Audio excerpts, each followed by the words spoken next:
Halo teman-teman semuanya, saya akan melanjutkan pembacaan subbab pertama dari bab ke-7, paradoks kegagalan atau kesuksesan. Ketika Pablo Picasso menginjak usia lanjut, dia sedang duduk-duduk di sebuah kafe di Spanyol sambil mencoret-coret selembar tisu bekas. Dia adalah seorang yang cuek mengenai segala hal, menggambar apapun yang membuatnya terkesima pada saat itu. Agak mirip dengan remaja laki-laki yang doyan iseng menggambar penis. Di sekat kamar mandi. Tentu karena ini Picasso. Penis itu akan digambar dengan gaya kubisme atau impresionisme yang memukau, yang dicampur noda kopi yang samar-samar. Kembali ke pembicaraan awal tadi, seorang wanita yang duduk di dekatnya memandanginya dengan kagum. Tidak lama kemudian, Picasso menghabiskan kopinya dan meremas tisu tersebut dan hendak membuangnya saat akan meninggalkan tempat itu. Wanita tadi menghentikannya. "Tunggu," katanya. "Bolehkan saya meminta tisu yang barusan Anda gambari? Saya akan bayar." "Tentu," jawab Picasso. $20.000. Wanita itu kaget. Kepalanya tersentak ke belakang, seakan-akan terkena lemparan batu bata. "Apa? Anda hanya perlu sekitar 2 menit menggambar itu." "Tidak, Nyonya," balas Picasso. "Saya perlu lebih dari 60 tahun menggambar ini." Dia masukkan tisu tersebut dalam kantungnya dan pergi meninggalkan kafe. Perbaikan dalam segala bidang dilatar belakangi oleh ribuan kesalahan kecil. Dan besarnya kesuksesan Anda berdasar pada beberapa kali Anda gagal melakukan sesuatu. Jika seseorang lebih baik daripada Anda mengenai suatu hal, sepertinya itu karena dia mengalami kegagalan lebih banyak daripada Anda.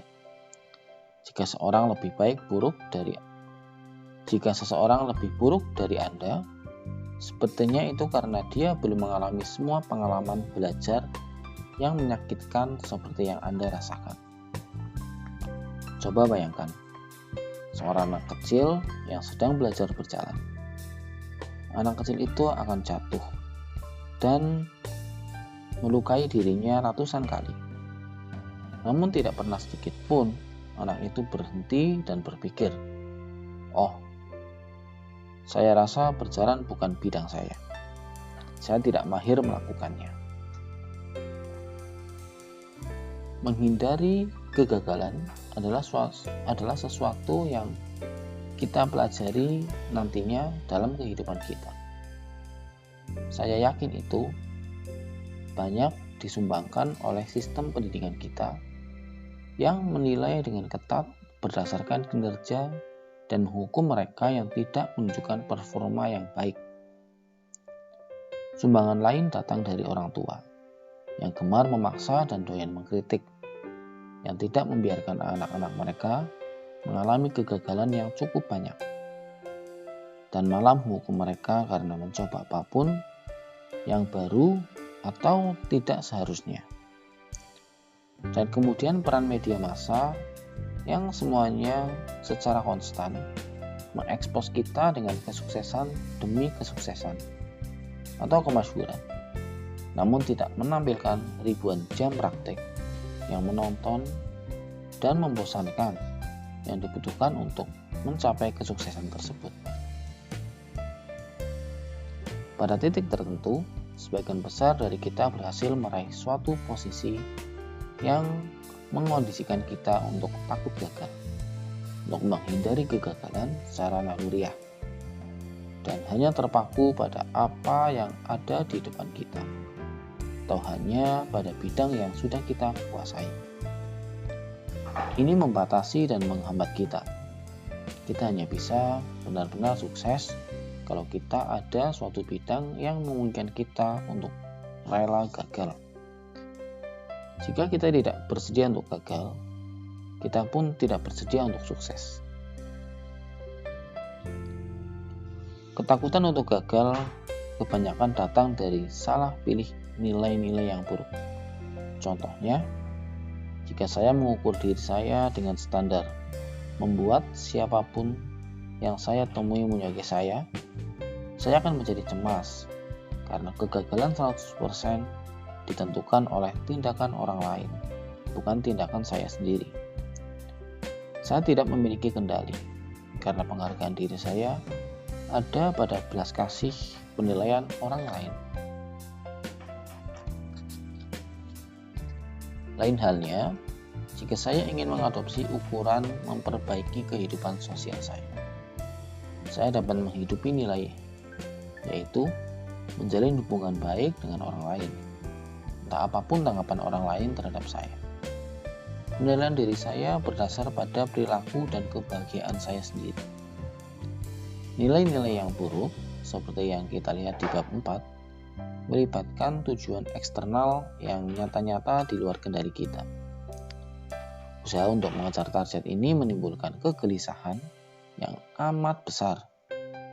Sekalipun kita berhasil mencapainya, kita akan tetap merasa kosong dan tidak bergairah. Karena begitu nilai tersebut diraih, tidak ada lagi masalah yang harus diselesaikan.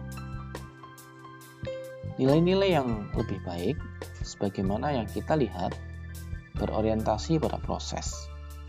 Misalnya sebuah ukuran mengungkapkan diri saya secara jujur kepada orang lain.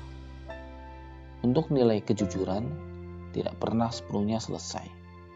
Ini adalah sebuah permasalahan yang harus terus diangkat kembali. Setiap pembicaraan yang baru, setiap hubungan yang baru, membawa tantangan dan kesempatan yang baru untuk mengekspresikan diri secara jujur. Nilai hidup ini merupakan proses yang terus berlangsung. Seumur hidup tidak akan pernah selesai.